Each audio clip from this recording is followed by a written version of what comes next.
Bienvenue sur Richesses Intemporelles, la seule chaîne où nous explorons ensemble les grandes dynamiques de notre monde, de façon accessible et engageante. Ici, on ne se contente pas de survoler les événements, on les analyse, on les décortique, et surtout, on les replace dans le contexte de nos vies, pour que vous compreniez pourquoi tout cela vous concerne, aujourd'hui et maintenant. Le monde est en pleine transformation. Imaginez-le comme un immense échiquier, où les pièces bougent sans arrêt, mais avec un niveau de complexité bien plus élevé que jamais. Les anciennes alliances se fissurent, de nouvelles se forment, et les rivalités entre puissances ne cessent de croître. Les États-Unis, la Chine, la Russie, et même l'Union européenne, tous cherchent à étendre leur influence, à sécuriser des ressources précieuses, ou à s'imposer comme les leaders d'un nouvel ordre mondial. Que ce soit à travers la guerre en Ukraine, les tensions en mer de Chine, ou la situation instable au Moyen-Orient, chaque région semble être un nouveau champ de bataille, un nouveau puzzle à résoudre dans cette partie géopolitique. Mais attendez, il n'y a pas que ces grandes nations qui façonnent le monde. La mondialisation, cette machine complexe, a relié nos économies, nos cultures et nos sociétés d'une manière inédite, tout en exacerbant des crises locales et globales. Les changements climatiques, par exemple, pèsent lourdement sur les choix politiques et économiques des gouvernements. Les catastrophes naturelles s'accélèrent, les ressources se raréfient, et chaque nation doit réagir rapidement pour éviter des bouleversements encore plus graves. Vous savez, tout cela pourrait ressembler à une scène d'un roman de science-fiction, mais non, c'est la réalité, et c'est aussi pourquoi sur Richesses Intemporelles, on prend le temps d'analyser ces dynamiques en profondeur. Prenons un moment pour comprendre ce que signifient réellement ces tensions internationales pour vous, moi, et notre quotidien. Parce que ce qui se passe à l'autre bout du monde influence déjà le prix de nos biens, nos emplois, et même la sécurité de nos démocraties. Aujourd'hui, nous vous proposons un tour d'horizon détaillé des grandes puissances et des régions clés qui façonnent notre présent. Les États-Unis, toujours au centre du jeu global, mais contestés par une Chine ambitieuse. L'Union européenne qui, après le Brexit, tente de réaffirmer sa place face à des défis économiques et sécuritaires.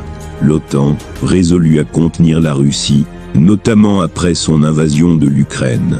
Israël, au cœur de tensions persistantes au Moyen-Orient. Et l'Afrique, un continent souvent négligé, mais de plus en plus stratégique, courtisé par les grandes puissances mondiales. Alors, installez-vous confortablement, et faisons ensemble ce tour d'horizon géopolitique. Parce que le monde évolue vite, et il est plus important que jamais de comprendre ces bouleversements pour mieux y naviguer. Prêt à plonger dans l'analyse? C'est parti. Les États-Unis et leur rôle global. Imagine un monde où chaque décision, chaque alliance, chaque mot échangé sur la scène internationale est un peu comme une partie d'échecs géante. Et si l'on regarde cette immense table de jeu, au centre de tout se trouvent les États-Unis. Ils ne sont pas seulement un joueur parmi tant d'autres, non, ils sont l'une des pièces maîtresses du jeu, influençant chaque mouvement autour d'eux. Depuis la fin de la Seconde Guerre mondiale, ce pays a su rester au sommet, parfois en tendant la main, parfois en brandissant son épée, pour protéger ceux qu'ils considèrent comme leur position dominante. Mais aujourd'hui, cette domination est plus fragile. C'est un peu comme dans une légende où le roi, jadis incontesté, commence à voir ses rivaux s'armer pour le défier. D'un côté, la Chine se lève avec la puissance silencieuse d'un dragon qui a dormi trop longtemps. De l'autre, la Russie rugit, une force ancienne cherchant à regagner son influence. Et puis, il y a d'autres nations qui, tels des chevaliers impatients, tentent aussi de trouver leur place sur cet échiquier. Sur le front intérieur, l'Amérique est loin d'être unie. Imagine une grande famille qui se dispute constamment autour de la table, où les voix des démocrates et des républicains s'élèvent, s'entrecroisent, sans jamais vraiment se rejoindre. Ce ne sont pas de simples discussions du dimanche autour d'un café, mais des débats passionnés, où chacun défend bec et ongle sa vision de ce que devrait être l'Amérique. La réforme du système de santé, le contrôle des armes, ou encore la gestion de l'immigration. Ces sujets sont autant de terrains minés, qui divisent profondément le pays. Sur la scène internationale, le vent a tourné avec l'arrivée de Biden. Après une période où l'Amérique se repliait sur elle-même, avec la politique America First de train, un peu comme un chevalier refusant de participer aux grandes assemblées, préférant ses propres batailles personnelles, Biden a décidé de renouer avec le multilatéralisme. Il tend la main, prêt à discuter, à négocier, espérant ramener une certaine harmonie entre les nations.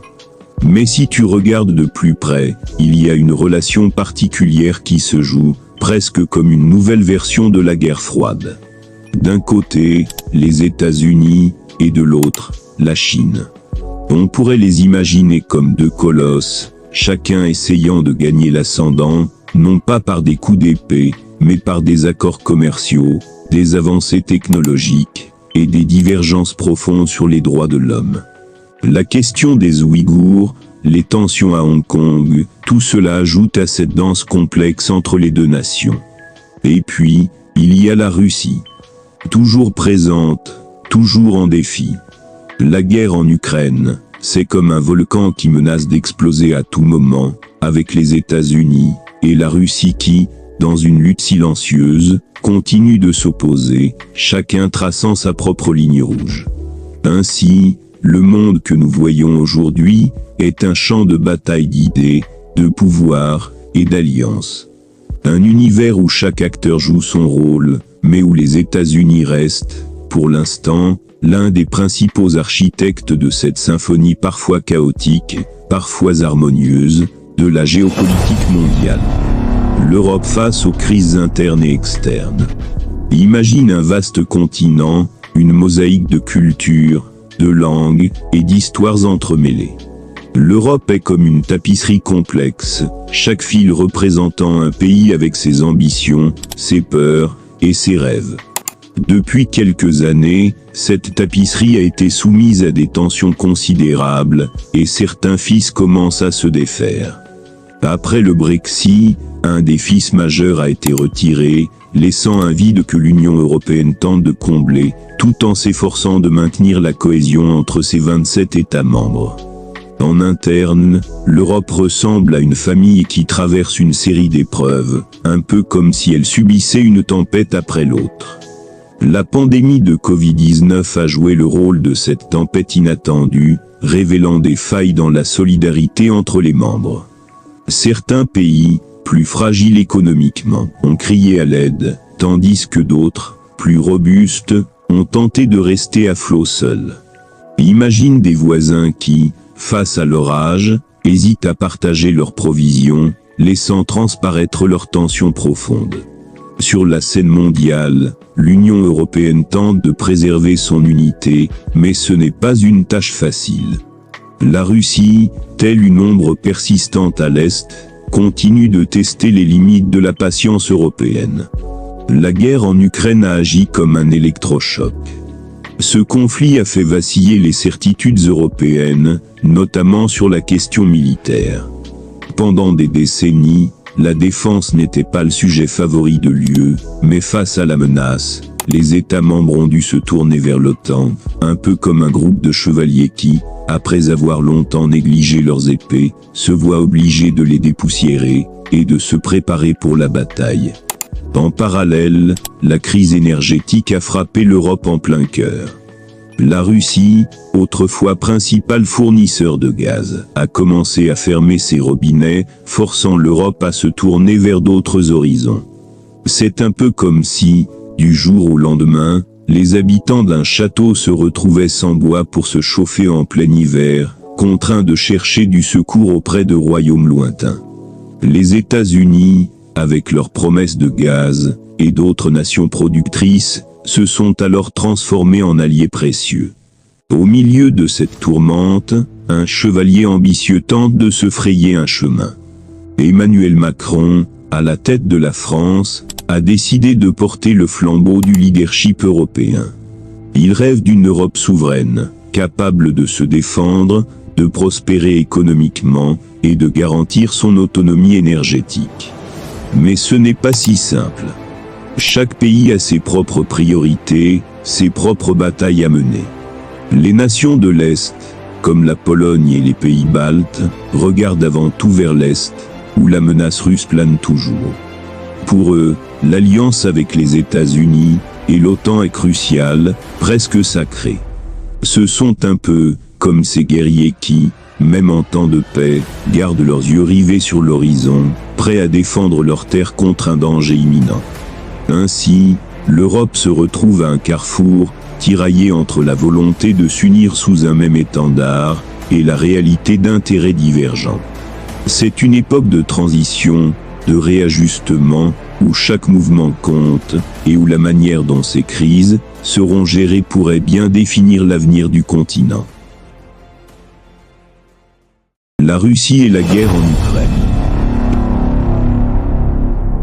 Imagine un vaste empire, ancien et fier, dirigé par un homme au pouvoir depuis des décennies.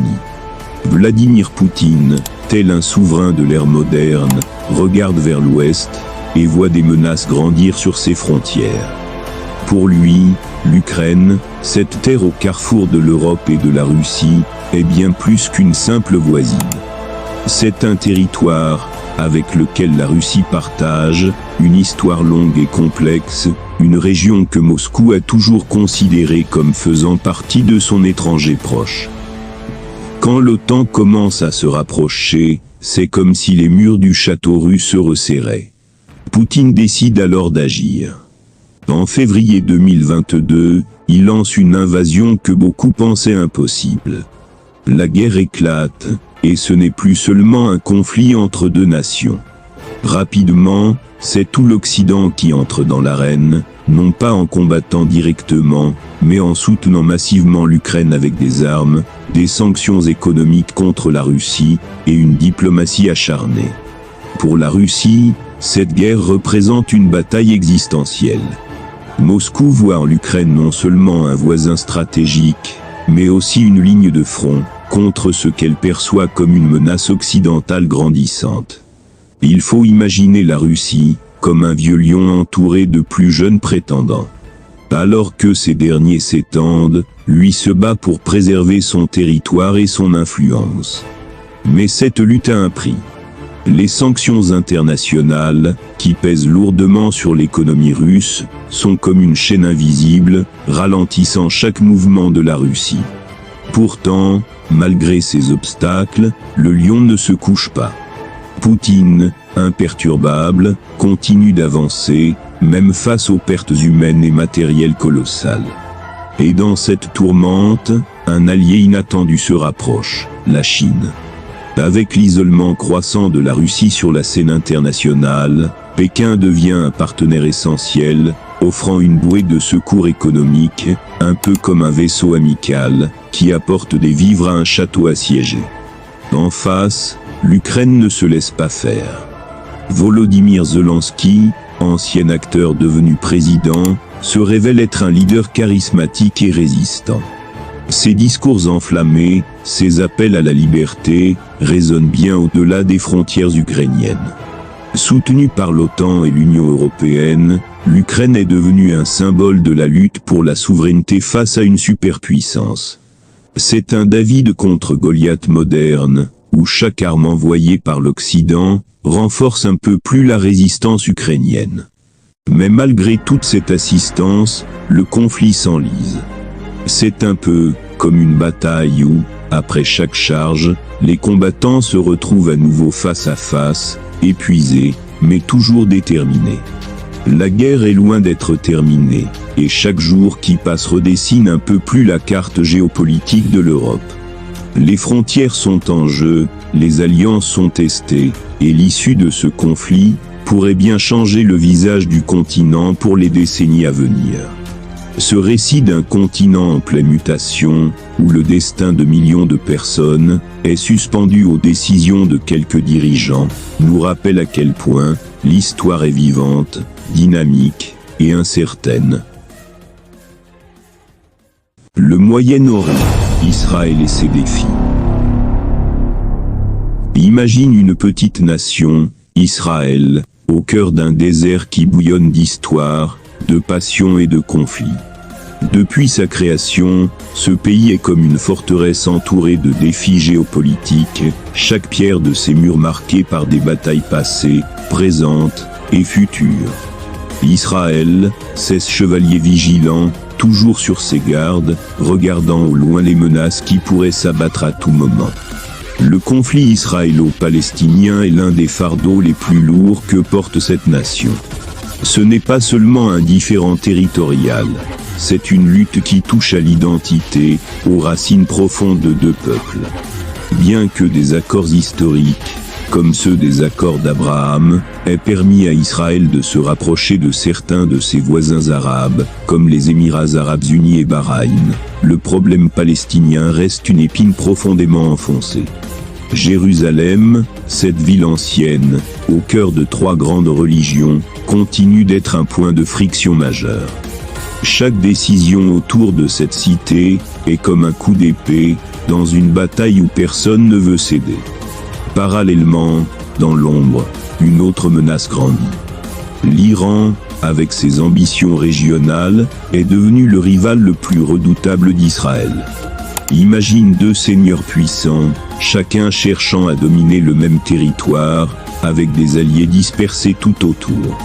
En dépit des sanctions internationales, l'Iran continue d'étendre son influence, principalement à travers des groupes, comme le Hezbollah au Liban, et dans des régions en guerre, comme la Syrie et le Yémen. Pour Israël, l'Iran représente une menace existentielle, un adversaire dont les ambitions nucléaires pourraient changer l'équilibre de la région en un clin d'œil. Les négociations sur le programme nucléaire iranien sont comme une partie d'échecs qui se joue entre Téhéran et les puissances occidentales. Sous l'administration Biden, ces discussions ont été relancées, mais la méfiance règne toujours. Chaque jour, Israël garde un œil vigilant, prêt à agir, si l'accord ne va pas dans son sens, sachant que cette question nucléaire pourrait décider du futur de la région. Et puis, il y a l'OTAN, cette alliance militaire principalement concentrée sur l'Europe de l'Est et la Russie, mais qui n'a pas pour autant oublié le Moyen-Orient. Les guerres en Afghanistan et en Irak ont laissé des cicatrices profondes, des mémoires de bataille, où l'Occident a tenté de redéfinir l'ordre dans cette région tourmentée.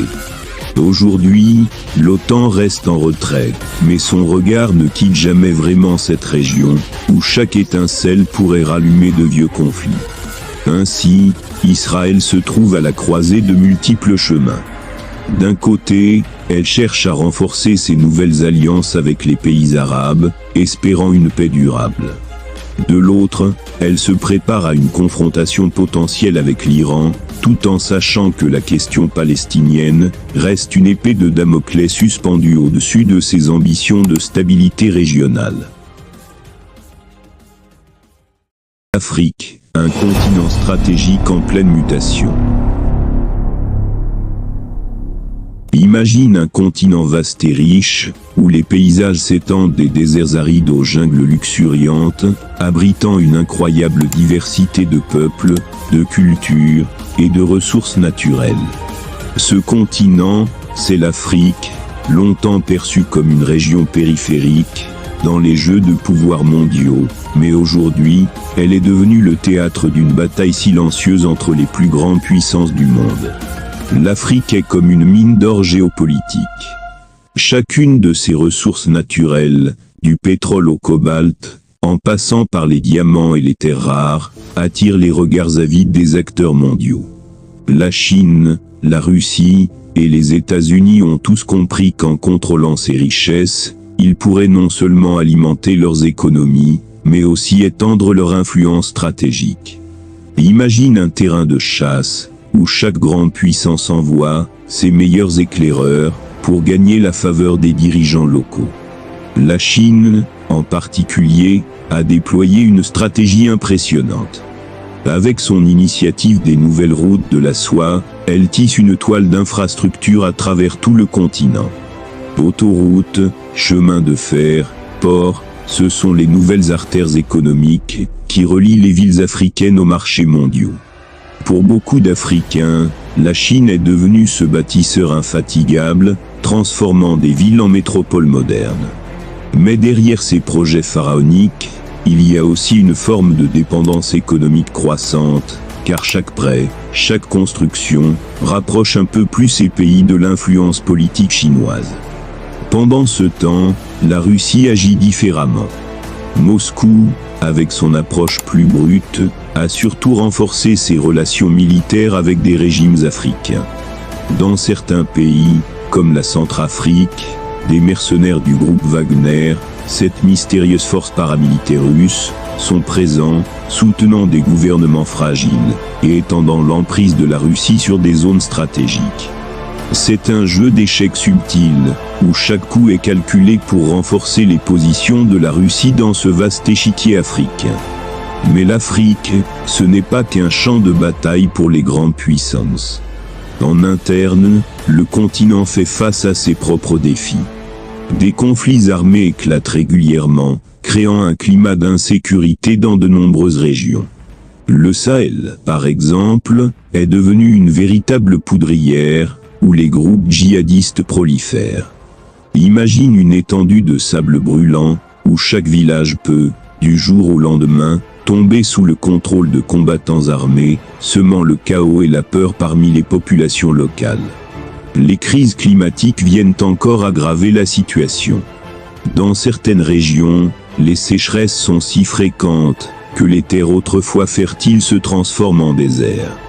Les habitants, privés de leurs moyens de subsistance, sont contraints de migrer, ce qui crée des tensions et des conflits pour l'accès aux ressources limitées.